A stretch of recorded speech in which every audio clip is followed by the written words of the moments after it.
How do you get along with people even while having completely fundamentally different beliefs? I just don't know how to answer this one. I wonder why I can't figure it out. Hey, look at this gross part. Why do you always be talking about the gross parts? Do you think everyone is capable of being non-judgmental? Okay. And that's my life purpose. All right.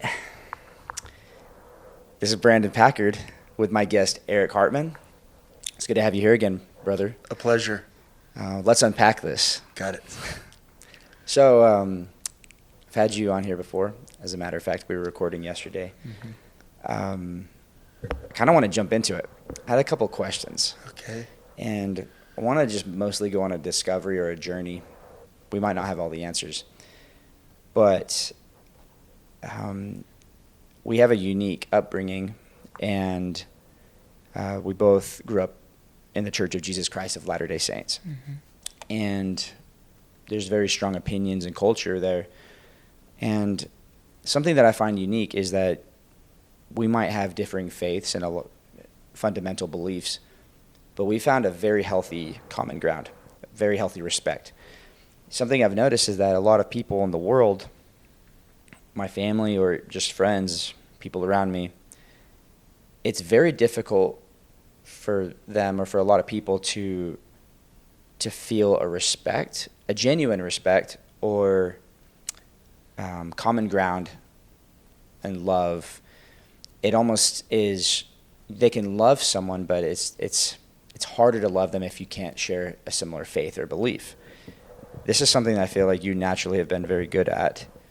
And I want to pick your brain on how you navigate, maybe find a way to make a formula from what you use. You do it like you're a teacher, you're a superstar teacher. You do it as a leader in the church. You do it with your family. So I guess the question is, how do you get along with people, genuinely love and respect them, even while having completely fundamentally different beliefs about life and our purpose here on earth and everything? I'd pose that question to you, Eric. Yeah. Maybe my answer is not quite what you're expecting. I would say some of it is that I'm not an especially principled person. I know that sounds weird because okay. I'm really not prone to self-destructive behavior. I for sure have a lot of love in my heart. I always have. I love people. And I think that I just don't know how to answer this one. I wonder why I can't figure it out. I think let's attack it at a different angle then. Okay. So, for example, we were talking yesterday about the Iron Man. Yeah. And I feel like I'm going to use myself as an example because I grew up, and you knew me as a teenager. Mm-hmm. You knew me when I was in my glory days as a Latter-day Saint. I was a hard hitter, and you've also seen me now where I feel like I still am principled, but I might not have the same faith, but we still are close. Mm-hmm. You create these events, and you could take someone like me or someone similar to me, and you find a place for me mm-hmm. where I bring value to an event like Iron Man or a podcast or like a little event, a team thing. Whereas a lot of people, in my experience, they try to show love, and they really want to, but it's just so hard for them to see.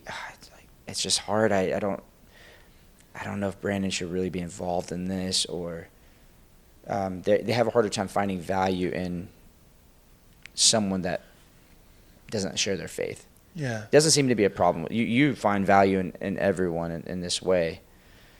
How do you do that? Like, what are you looking for? What drives that? I think I have a genuine interest in the human experience that individuals are having. And the reason that I even care what human experience that they're having is because I love them. I don't know how to explain it much more than that. And, there's some people that are just built to be rule enforcers.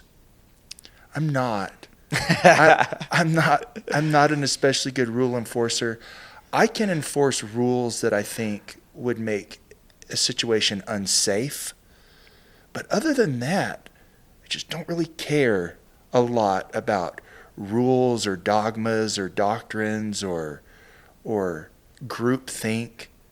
I'm very interested in individuals. Have I ever shared with you what I think my life's purpose is?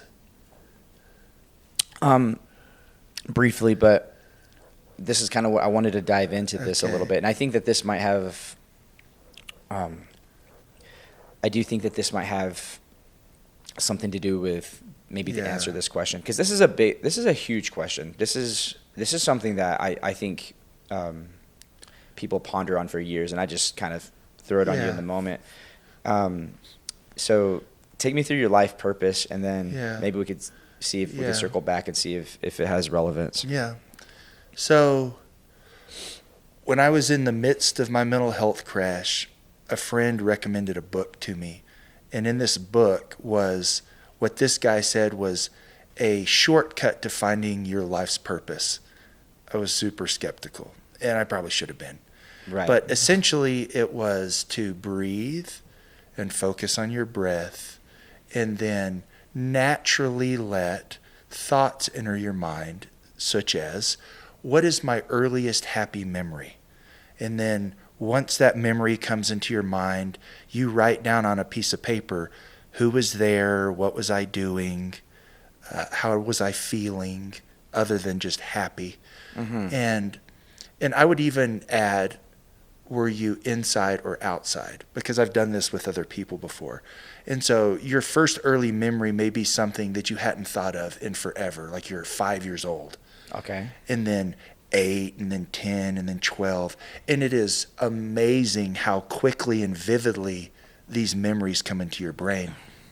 And you don't know if you can completely trust them, but if they're vivid enough, you're like, oh man, there must be something to this. And at the end of 8 or 10 of these memories, you have a chunk of information about the most meaningful, happiest times in your life. And ironically, I've done this with other people before, almost everybody is outside. They're not inside. And they're with other people. Like when I say, and who's there in that memory? People will go, well, my dad or my little sister, my brothers. But only once has anyone said, I was all by myself. Which means that, by and large, human beings are happiest when they're around a group of people. That would be my guess. Okay. We're herd animals. Okay. So, am I taking too long to answer this? No, this is good. Because you're not taking too. Hell no, man. Yeah. This is listen. This is what I'm wanting people to hear this process, because I genuinely think that you have this gift, and like I've said before, I use this in poker. I use this in my life. I still believe in superpowers. We were talking about it. Like, I think that there's modern day superheroes. I think people have gifts. Yeah. I think one of mine is I can read people. I can sense energy, and this is something I've always sensed in you more than almost anyone I know. And what I'm trying to do is more like pull it out of you, which I know is going to be such a difficult thing because it's so intuitive in your being. Yeah. So take as long as you like. Yeah. I want people to hear your like what your purpose is, how you came to that. Yeah. And maybe that can help them find theirs, and then also connect with people, that they might be distant from, Yeah. So continue. So wait, you said when you say people are on the outside, are you meaning like they're outside of a house or something with a group of people? Yeah. So I've often wondered whether, as I listen to people, so where 2 or more are gathered, there I am also. Mm-hmm. I wonder whether we commune with God easier in groups than we do individually sometimes. So that would be a divine connection. And then when you're outside, you are having a connection with nature. And then when you're around other individuals, you're connecting with the group, your herd, your tribe, which is primal. And the fact that you're even remembering it as a happy or meaningful moment, meaning that there's a substantial connection to self. There's a lot happening in these experiences that make them stick out in your brain. And so I remember my earliest happy memory was when I was about 5 years old, trapping squirrels with my grandpa Geddes. Okay. He was the vice president of Lamar University, very well educated, well respected man. And he would come home and take off his suit and tie and put on grubby clothes and catch squirrels in the backyard with his grandkid.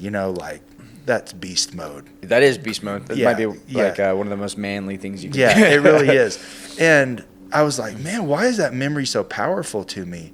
And I don't know that I still totally understand, but as I had series of memories like that, and then I remembered hiking up to a glacier lake in Utah as a young man, and we went swimming. It was probably my first true polar plunge, even though I didn't know what that was at the time. And the only reason I got in is because young men measure everything by one yardstick. Does this make me look tough? And the number of stupid things that young men do and grown men to look tough is up there. Ironically, I think most young women, their measuring stick is, does this make me look attractive? And the strange things, like at the base level, that young men will do to be tough and young women will do to be attractive. So I get in this glacier lake. It was not warm enough, even sitting by a fire, to warm up. So we all started running through the woods and up the trails to try to get our body temperature up. And that was one of the best memories of my life. And that was actually when I thought maybe I need to try doing cold plunges again. And it turns out like that seed had been planted as a teenager and I forgot about it. So in the midst of all of these memories and finding the thread that moves through them all, I had maybe an understanding of what purpose I might have, what I'm built for. And it ties closely to teaching, but it can best be represented by a Thomas Kinkade painting. So Thomas Kinkade, famous painter, known as the master of light in the painting world. And in all of his artwork, there's always a light on in a window of a cabin or cottage or castle or home. And there's always smoke coming from the chimney. Okay. And that's my life purpose. I'm supposed to be the smoke from the chimney and the light on in the window for weary travelers.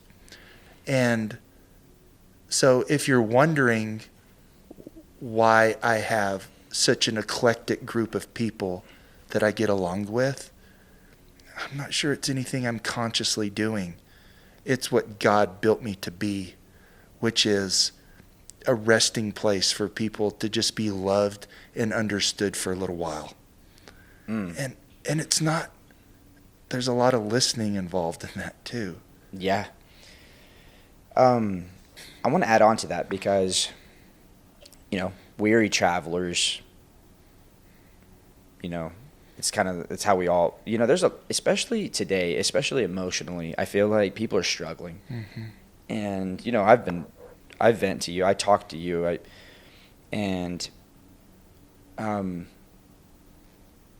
frankly, I've shared with you very vulnerable, very bold, and very raw things, maybe not even pleasant things that I've dealt with. I'm guessing that's what you hear a lot, from people as this smoke, warm, safe place for people to come by. Maybe that's not everyone's purpose. I don't feel like that's my purpose, to be honest with you. I feel like that'd be nice if I could say that. And I don't feel like I'm a bad person for that not being my purpose. Unquestionably not, yeah. But I would like to pose the question to dive in even more. Mm-hmm. how do you, I think this warmth and this smoke and this place, when people come to you, it creates this lack of judgment, and it creates this safe place where people can open up and connect. Yeah. And I think that if you could just put a circle around that thing, whatever it is, it seems relevant to helping us have a understanding of how to not judge. Yeah. But still having morals, because I feel like you have a way of keeping your morals and your boundaries, but also being a great listener and a great person to connect with people, even if they differ. Like me, I've shared very strong opinions with you. So what do you think that is? Like, can you maybe try to articulate what that looks like? How do you help people come out of their shell, and how do you create that safe place for them? Have you ever looked at somebody that's doing what they're built to do and thought, man, that's beautiful?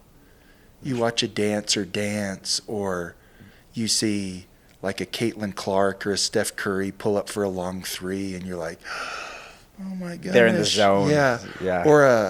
Or a artist paint, or a singer sing, or somebody who's an especially talented leader take a situation and turn it into something simple and functional.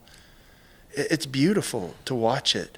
And I think that you can fine-tune and hone those skills, but I'm not sure we can always be what other people are.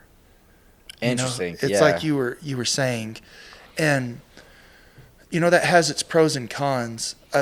I've often said in the teaching world that I'm really glad that not every teacher is like me, because I'm not an especially good rule enforcer.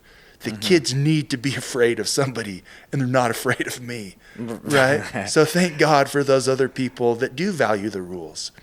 I wasn't a rule follower, and I feel like maybe that's why we got along so, because you're my church leader, and but I tried to keep you guys safe. I did draw the line at safety issues. I think that we had more respect than you might be letting. Like, everyone followed rules with you because there's a lot of respect there. Yeah. We just didn't feel like you were just uptight about arbitrary rules. Yeah. And so, I agree. I would agree with you that, people, not everyone's built for everything. Mm-hmm. Do you think everyone is capable of being non-judgmental? No. Do you think people are just going to be judgmental? Or like they're incapable of just love, like independently loving, honestly? So I would say two of the hardest things, I've interacted with what I feel are some very enlightened people, very thoughtful people, but you don't know what you don't know. We have blind spots, and it's very difficult to know what our blind spots are. And as a sense of self-preservation and human function, we don't go looking for them all the time either.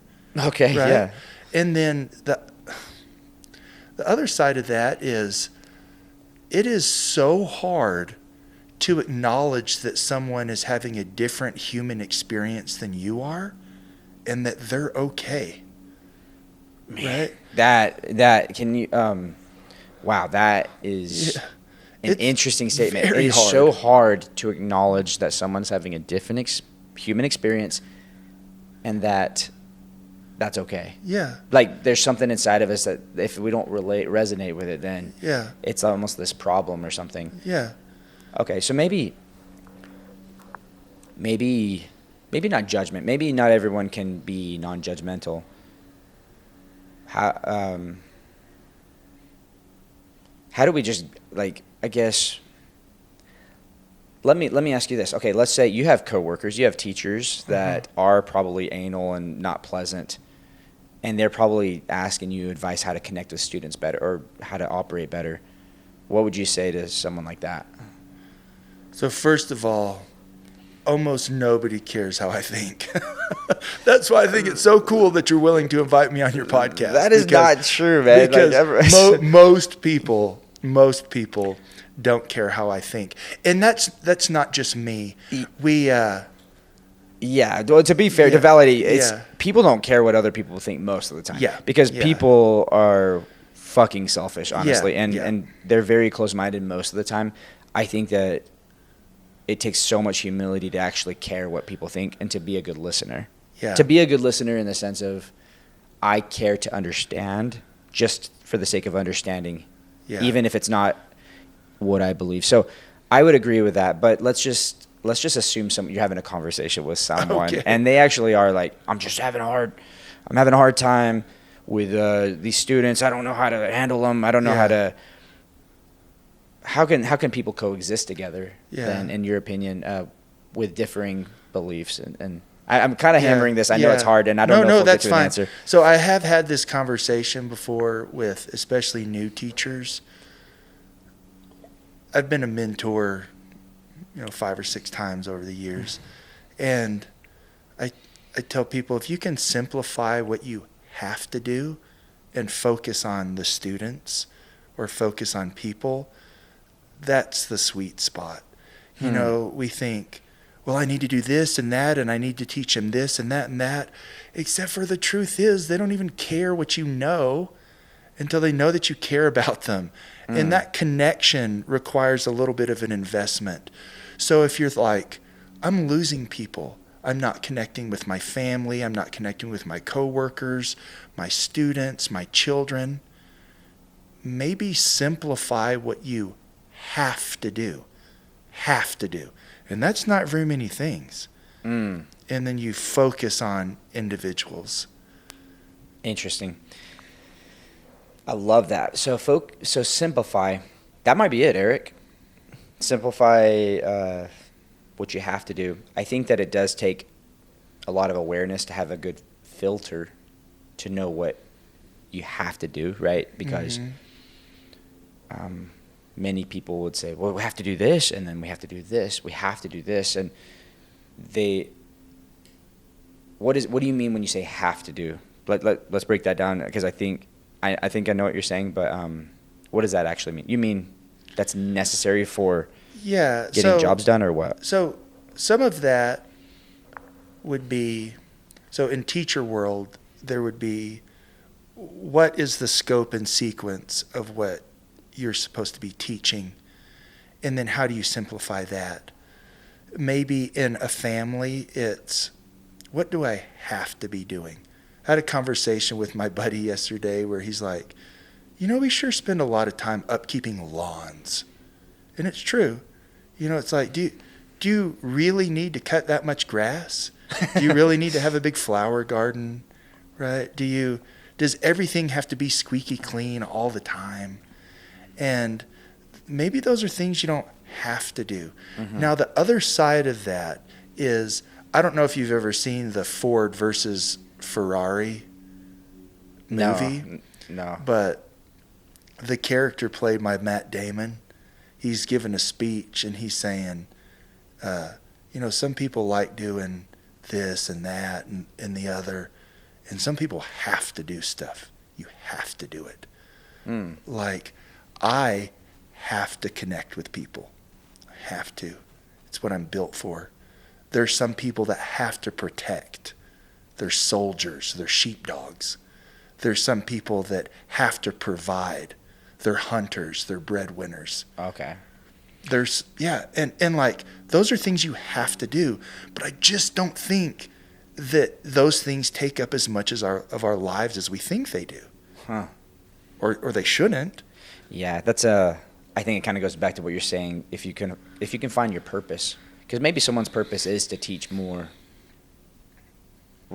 teach rules and things, or to be the badass or the hard ass, Yeah. But I got a question for you, Eric. Let's say that you have someone that you love and you want to connect with them, but they're a little hard. They're having a rough time in their life, and you could sense, like typical teenage problems. There's insecurities and they're just not trusting. How do you reach to people that are hard to open up, or how do you connect with them whenever many people struggle to connect with them, and you're longing for that connection. How do you bring them into that warm cabin?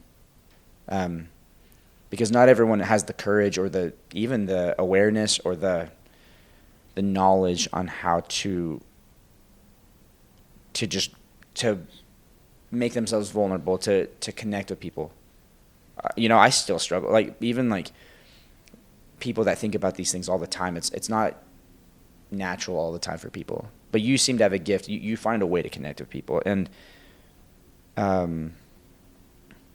so I guess it's just, how do you reach them? Are there strategies and tactics, or is it super instinctual, or all the above? So I have taught or coached between school and church about 3,000 individuals at this point. 3,000 people, yeah. And that's a lot, right? Yeah. And that's not including like just 3,000 other friends or family and stuff like that. And so while it may look like I'm always connecting with people, it's because my group is so big, right? Mm-hmm. So maybe, of those 3,000 students I've taught, maybe I'm only connecting with maybe 8 or 10 of them at any given time. And so it looks like I'm just always connecting with people, but it's just 8 or 10 out of 3,000. Whereas if your group is much smaller than mine, Mm-hmm. you may think I'm not connecting with anybody. Maybe there's only 10 people in your core group, right? Mine is quite a bit bigger than that. Yeah, that makes sense. So to add on to that, I would say, so for example, I was a 16-year-old, typical 16-year-old problems, trying to find my way, my confidence with girls, with who I am. And I was a really Mormon boy. Mm-hmm. And I was just like, I have the Spirit of Christ in me, and I'm going to be happy and connect with people. That was my goal. And I kind of lost a little bit of my self-image, or my identity, maybe. Mm-hmm. I started identifying with, I have to have a smile on my face. And so often when I was having a hard day, people would say, "What's wrong, Brandon?" And then I would feel this pressure to have to be something. And the reason why I'm saying this is because I was one of your students. Mm-hmm. You were one of my teachers, one of my mentors. What's funny is some of my friends were not Mormon boys. They were Mormon, but they were struggling. Mm-hmm. And I won't say any names on here, but they're my buddies. I'm still close to them, mm-hmm. and you may know who I'm talking about and things. But you found a way to bring us all together. We all struggled with principles like confidence, or like we're trying to find our way. How did you reach them? And how did you reach me? Because you're right. You might only have 10 out of 3,000 people. Yeah. But you definitely did something right to connect those people. And what is that? What did you do? I have some thoughts on, like, from my perspective, but I'm kind of wondering what it was from your perspective. And maybe this can help other teachers and mentors out there, maybe or parents, to reach a child that's struggling, that they can't connect with. Yeah. That's in their tribe. That's one of their 5 to 10 people that they know in their whole life, Do you have any thoughts on that? Can I answer it in a very long way? Always, man. As long as the batteries on this camera keep lasting. So I read a book many years ago recommended by one of your uncles called Stages of Faith, written by James Fowler. Okay. And I had already read this book when you were one of my young men back in the day. And James Fowler, this book is written in the 70s, and he says that there are 6 stages of faith. Now, it's much more nuanced than this, but for the sake of, consolidating, this is it. Stage 1 would be, the devil has horns, angels have wings, lots of symbolism and imagery, very dark ages, almost thinking of things. Stage 2 is kumbaya, God is love, maybe girls camp, EFY, I know my roommate is true, but it's mostly just a lot of excitement. Yeah, And, it's very emotional and it's very group driven. Okay, and then stage 3, which is where most people that affiliate with organized religion are, or at least where they were. There's a shift happening in the world, which is, if I were to say, so what's your opinion on same-sex marriage? You would say, well, my church says that.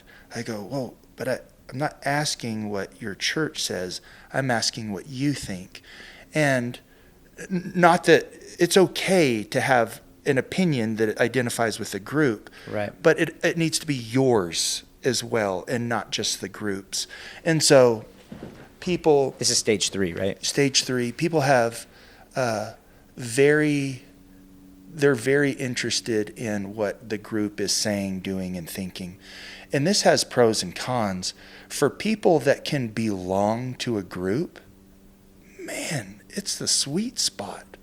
These people are worker bees. They're clean and bright and good, and they change the world. But for the people who belong to those groups and they don't really belong, they're just trying to fit in.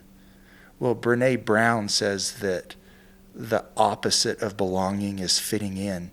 It is the antithesis of belonging. Wait. So say that. Can you explain? Sorry, Yeah. Let me digest that, because that's fascinating to me, because there's so much of that happens. So the antithesis of belonging is fitting in.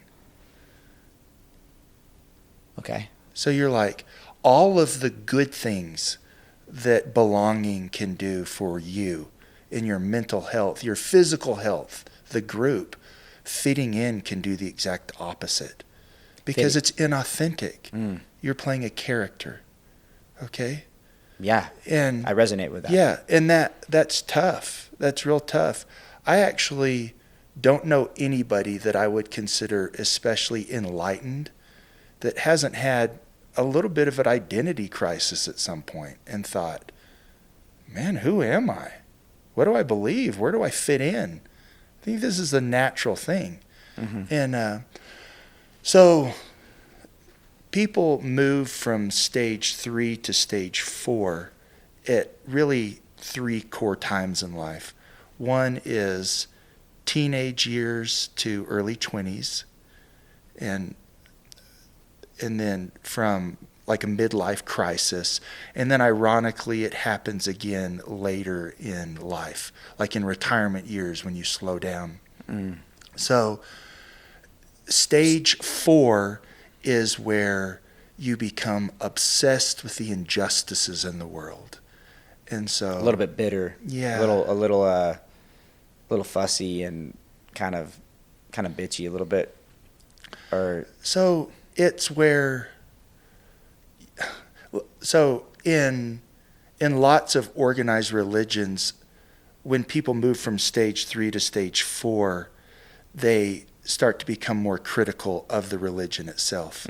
And I know that people, this really hurts a lot of people, right? So let's say that you grow up in the Baptist church and all of your family is Baptist, and you leave the Baptist church, but you criticize the Baptist church, and they say, why can't you just leave our church without leaving us alone?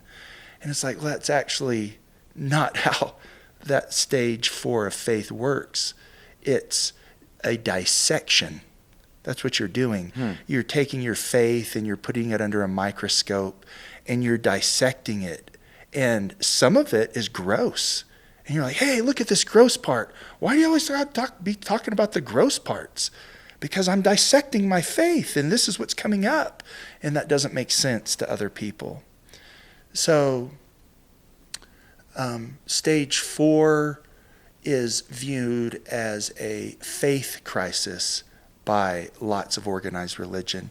I have a good friend that is Muslim and struggling to be Muslim, and his family is struggling to accept him as he's choosing to let go of that faith. These are some real struggles, right? And the people in stage 4 faith, that if they look like they're less happy, it's probably because they really are. You are not filled with gratitude for the goodness of God every day in stage 4 like you were in stage 3. You're trying to figure stuff out. And well, even almost, is it, so I know stage 3 is where you're starting to really, you're starting to think a little more independent, it sounds like. And then stage 4 sounds like you're really aggressively looking, and almost, if you're not careful, it sounds like you could be a little closed, right? Like because of your bitterness, like because you're getting so critical sometimes that you can't see. Yeah. So stage 3 is actually more groupthink. Okay, gotcha. And stage 4 is more individual thinking. And that straying from the pack is scary.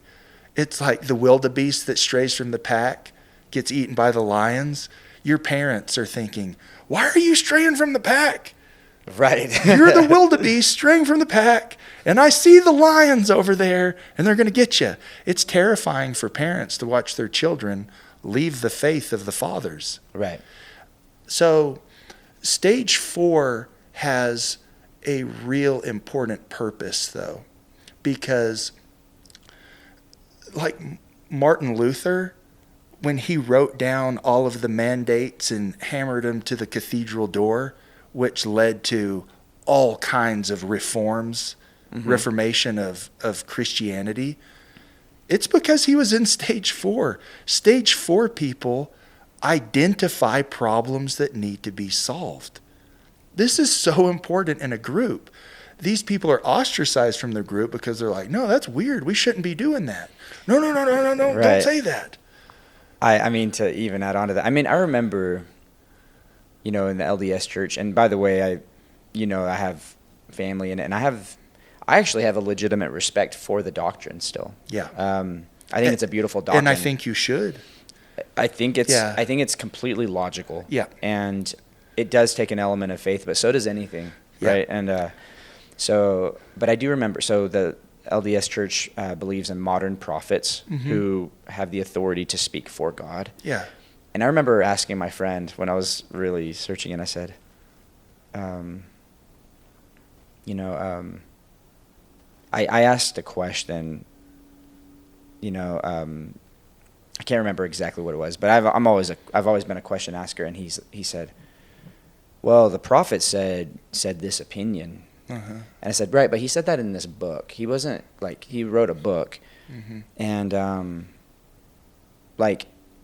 is it possible for the prophet, his opinion to have been wrong, and my friend said, whoa, Brandon, all I know is if the prophet says it, I'm going to follow it. And I said, right. If he speaks as a prophet, I can get that. But what is he allowed to speak just as a man and have his own opinion? Yeah. I'm asking these I can tell he's just like really uncomfortable, and I'm not trying to cause doubt. I was an active member of the church, and I was like, is he allowed to have his own opinions? And what if his opinion isn't correct, right? Yeah. And when I asked this, my friend, he got pretty upset with me. He said, Brandon, I feel like you were flirting with apostasy by thinking these things. Yeah. If the prophet says that, you follow it without second guessing it, and in my mind I was thinking, well, of course, when he's speaking for God, but at some point, so I'm asking these questions, and I feel like sometimes if people are in different stages, it can cause a dissonance or like hurt relationships. Yeah.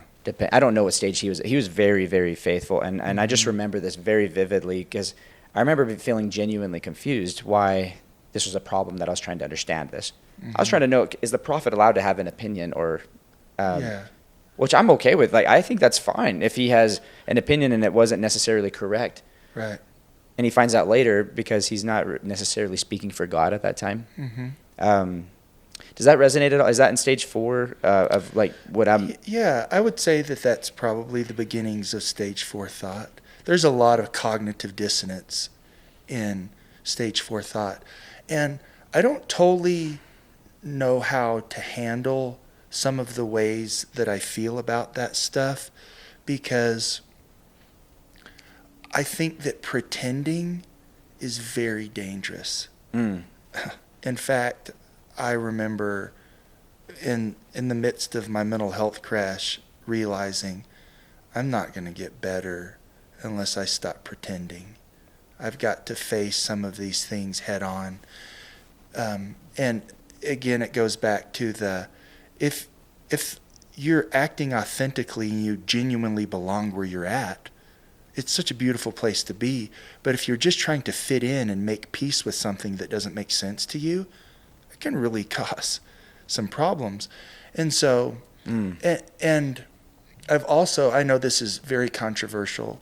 I like it. I have some people that I've been close to over the years that are transgendered, and I'm not sure what to make of that sometimes too, because if they genuinely feel like they are in the wrong body, I don't think that they should pretend like they're okay. I just don't know what the manifestation of that is supposed to look like. But if people are wanting people that feel like they're in the wrong body to pretend, or people that don't believe a certain church doctrine to just pretend, that seems so unhealthy to me. Yeah. Now I think that there's correct ways to handle stuff, but man, maybe it goes back to instead of judging that person and feeling threatened because they don't think or view the world the same way I do, can I just sit with them a second and try to understand the human experience that they're having, right? And maybe the human experience they're having is self-destructive, but I don't know. Do you know Carl Jung says that in order for our branches to reach high into the light, our roots have to go deep into the darkness. It's a shadow self. Sometimes what we're discovering are terrible things that are inside of us. We're discovering just how incredibly dangerous or wicked we're capable of being. And then the other side of that is there's a real growth on the other side of that. Yeah. But it's hard. It's hard to really accept that other people are having a different human experience than you are. So I feel like that's it, man. And I feel like we're really tapping into, for example, how to not judge, because it's hard for me. It's hard for everybody to accept like other people's human experiences. If they don't resonate with us, then it's just this human instinct to judge it, right? Right.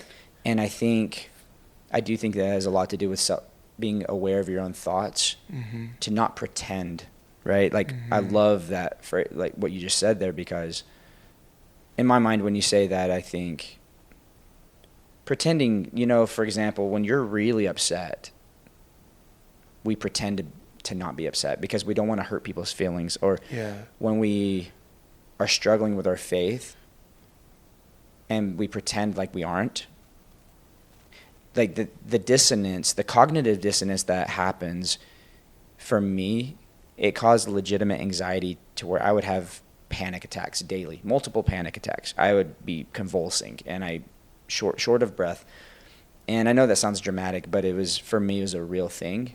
And I know that it's been real for a lot of people I know.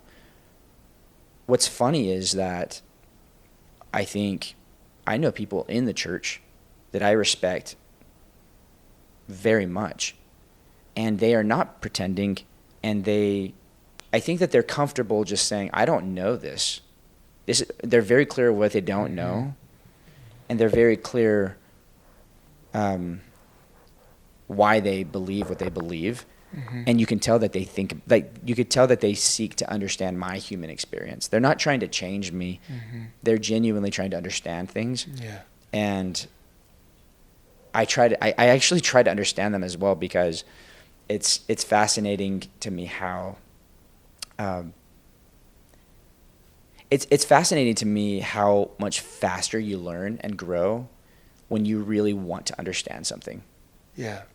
It's kind of like real listening skills. You know, whenever you're talking to someone and this might be my superpower again coming out, but I can tell, I could just tell when they're just waiting for me to stop talking so they can say something, and they're not really hearing what I'm saying.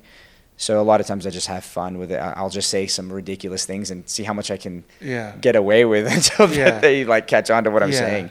But it's really rare that you meet people that seek understanding. Yeah. I think that genuine desire to seek understanding has a lot to do with authenticity. You know, instead of trying to fit in, you're seeking to understand yourself and understand others so that you can see the difference. You can color in the lines and say, wow, this is what I don't know. This is what I don't resonate with. Yeah. And is that okay with me in my heart? Yes or no or whatnot, you know? The not pretending part. Yeah. This has been a good conversation. I like that we talk about a few controversial things. Can I tell you about stage 5? There's a 5th stage? There's 6. There's 6? Oh my gosh. All right, yeah. My bad. I thought we were done at 4. No, you're good. Let's hear it. So in order to get from stage 4 to stage 5, almost all of these people have one attribute that's almost never valued in organized religion, which is interesting, which is the reason I think so many people get pushed away and then don't come back. They don't take themselves too seriously. In stage 5. Yeah, that's how you move from stage 4 to stage 5. It's like, so in stage 3, you got it all figured out. And then you thought, wait, in stage 4, never mind, I didn't have it all figured out.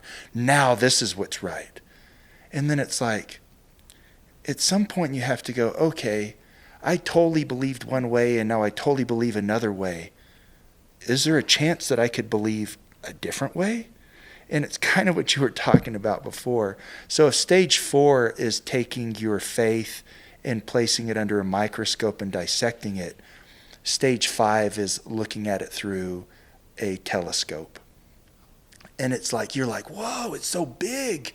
Had no idea that my faith was this big.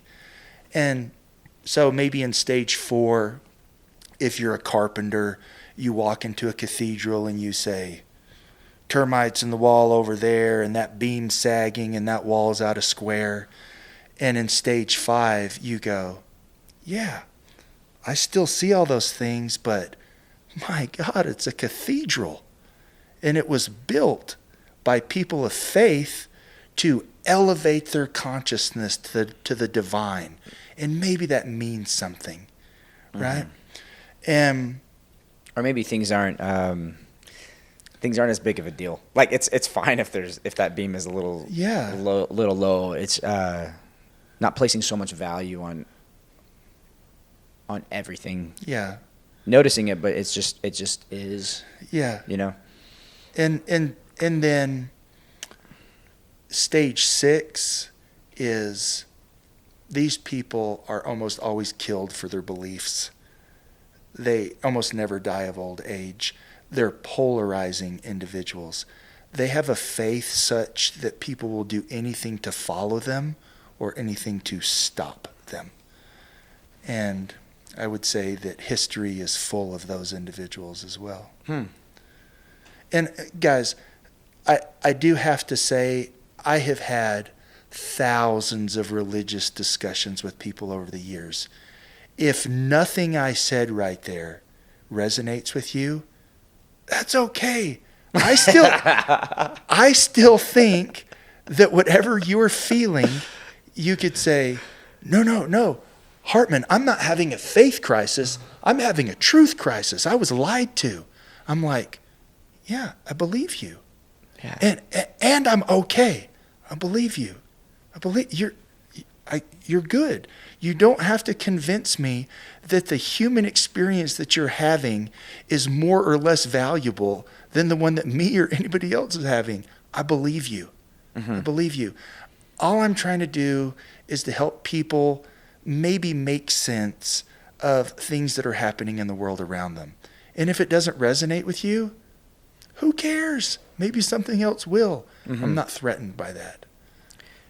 That's you're not threatened by that. I think that's huge. Yeah. It's kind of interesting how easily people feel threatened. Yeah. All of us, right? I'm not just. I think if you don't feel threatened, Yeah. you can see more. So in poker, for example, one of the people are asking how to get better all the time. Well, I tell them honestly, one of the fastest way to get better at poker without improving your skill at all is to have more money. Because when you have more money and you just don't give a damn about the money, it's not important enough for you to really get emotional about. Yeah. You just took away everyone's biggest weapon, which is having people operate with fear. Yeah. When people operate with fear and they feel threatened and they feel scared of what could happen, and you literally, I believe that you're literally limited in your ability to see opportunity and see tells and to see things. It's like life, when we're operating in fear or we're feeling threatened, we can't see. And so I think maybe that might be a key thing too, as well, is you don't feel threatened by very many things. You don't take very many things that serious, but you have extremely serious and deep conversations. Yeah. So, do you want to know what my kryptonite is, though, Brandon? I'll be real honest with you. Yeah. What is that? I don't know. I have not yet figured out how to not be disgusted by the love of money. How to not be disgusted by the love of money. So if you're like, Eric, you just seem to get along with so many people. If somebody wants to sit down and connect with me and just talk to me about how much they love money, I struggle with it. Really? Yeah. Interesting. And I don't care if people have money. Right. I see nothing immoral about being a billionaire. I don't care about that. I just, and so people might say, well, I love money. Well, then what do you love money more than? Do you love money more than the poor, the needy, the widowed, the fatherless? Do you love money more than you love your marriage? Do you love money more than you love your kids or that relationship with a friend? It starts to disgust me in a way that I have not yet figured out how to make sense of. That's why when the Apostle Paul said that the love of money is the root of all evil, golly, I don't know why that resonates with me. And it has very little to do with money. Right. It's the love of money. I don't see people rolling around in $100,000 vehicles and go, ostentatious. I don't care. Right. What I do care about, though, maybe this has shaped the way I think. I've been a public school teacher for 20 years. And some of the kids that I love and interact with, these kids live on the margins of society. They live below the poverty line. And I don't like that there are people out there that see them as less because of money. It doesn't even make sense to me. That's my kryptonite, brother.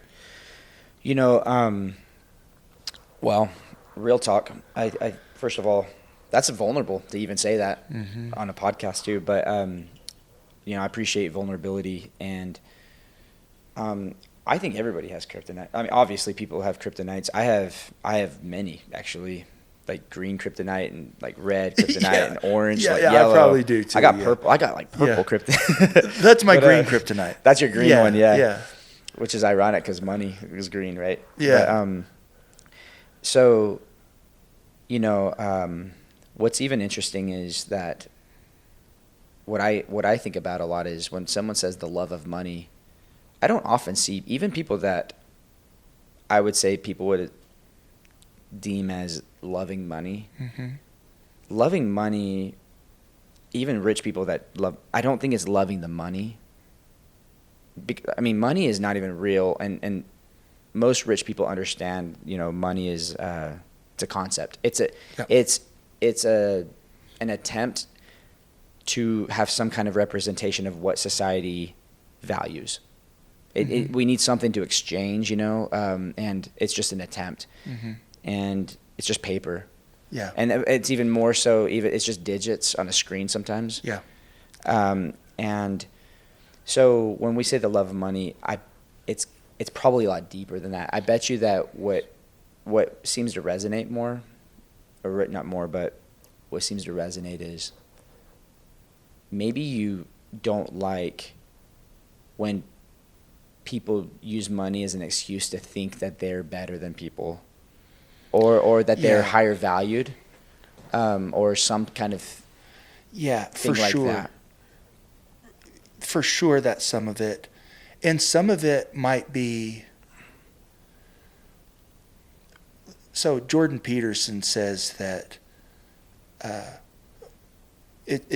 people think that women are attracted to money. And he says, I don't believe this. I think women are attracted to competence, and that money is a good indicator of competence in the Western world, because competent people generally make more money than incompetent people. Generally speaking. Yeah. And I like that, but as a school teacher, every decision that I make is this good for kids? And I wish that when people were making financial decisions and they come up with business models, they think, is this business model good for the poor? Is this idea that I'm pushing into society, is this good for the poor? And you're like, well, what are we supposed to do? Give all of our money to the poor, Eric? No, I'm not saying that at all. I think the poor are just as capable of loving money as the rich. The love of money, when elevated above just the human condition, does some crazy things. Mm-hmm. So, for example, like, who would you rather hire? A businessman lawyer or a lawyer businessman? Who would you rather be your doctor? A doctor businessman or a businessman doctor? Who would you rather fix your vehicle? A mechanic businessman or a businessman mechanic? We want something to be more important than the business model. Exactly. It's kind of like whenever I'm out of town or when I'm starving, I don't like to go to the chain I always find those little hole in the wall restaurants where you get the like the mom and pa, that the owner themselves is in there cooking the food, and it's like real Mexican food. You can taste the difference. Yeah, you can. I have to agree with that as a businessman and as someone that I would say is very fascinated and interested in money. I would say I still like look for the hole in the wall of the mechanics. But what's interesting is I do agree, because I've made a lot of money in my life, and I've lost a lot of money, and I have loved money, and I have hated money. I've had a lot of emotions with money, and what's been interesting for me is that the love of money for me was, whenever I did love money, it was weirdly deeper than that. It was, I didn't love myself, and all I was trying to do was prove to people around me that I meant something, right? And I wanted to show everyone around me that I matter, and that I'm competent, and I am good, and so when I did get money, what's interesting is that I just would use it to feed my insecurities, and so it never ended up working out, really, because I don't think I was ready for it. I think what you're talking about is bringing real value. It is like a business, because so one of my favorite things to do, and we should actually, I feel like, have a whole podcast episode on this, but basically one of my biggest passions is, and this is my dream business, when I am rich, because I will be, I love, it's a big game to me. I have so much fun with it, right? And I've reached a point in my life where I no longer love money, but I'm going to make a lot of it. I believe you. Yeah. We've talked for the better part of 2 days, and I'm real sensitive to the love of money, and I haven't even smelt it on you, brother. Right. Yeah. I don't care. Like Yeah. but I don't. If I want to buy something nice, I will. Yeah. But I don't really. I feel like I've healed enough to where I don't need the money to prove my self-worth to people anymore or whatever. I believe you. I seek freedom. I don't like, you know me, I don't do well being told what to do, and I like freedom. But one of my dream businesses eventually is I want to create a real life Shark Tank type of so on my YouTube channel, I want to have very talented people, the mechanic business guy, the chef business person, or the doctor business person, and someone that can really bring a lot of value to society. I want to take that person and turn that and basically magnify that and turn that into a type of business to where that helps more than just the people that they could reach. Right. It helps multitudes of people, right? Yeah. And that's going to bring money, because money typically will follow value. What's funny, Eric, is I'm calling it right now. I'm calling this right now on this podcast. I actually think you're going to have a lot of money, because I think you bring so much value to the world. And I think that your hatred for people loving money is very pure, but I also feel like it's very common for very intelligent and very high valued people that bring a lot of value to people. Money usually will flow to that, and it's just kind of natural. It's not always the case. There's always exceptions and things, but I don't think women are just attracted to competence. I think they're attracted to good energy. Yeah. And good energy that brings a lot of value to society will often bring money, right? Yeah. I think that I'm calling it right now. I think that you are. I think you're going to be. I think you're going to be like Brandon, flowing, and then you're going to be. And then I don't know if I believe you. Whenever this happens, I'm going to literally make you like lay down in a bed of your money, and like I'm going to video you rolling around in it. No. It's going to be glorious, you know. But no, I appreciate your thoughts on that. You know, I do have a few other topics. You know, you're here for a few days. I want to hit up a few more episodes of this. So let's try to wrap this one up in the next few minutes. But I'd like to end on a question with, if you're okay with that. But if you had anything that you could share with people that are struggling to connect, they're judging and they're just angry and they want to be close to their son or their daughter or their loved ones, or they want to forgive and they want to not judge, and they really are authentically trying to let go of this, what would you say to them? There's something so powerful about being understood, and I don't think that it's always easy to understand people who are different than us, but that would be the advice. That the interaction, the purpose of the interaction should be genuine, compassionate, loving understanding. I think, who doesn't want to be understood, Brandon? Who doesn't want to be seen? Yeah. So if you could demonstrate those qualities to someone, you think that will lead to more connection? Yeah. So my stepmom and I are really close, and she's not a talker like I am. She's very quiet, and she's a very math-minded person, and I don't know exactly what my mind does, but it's not math.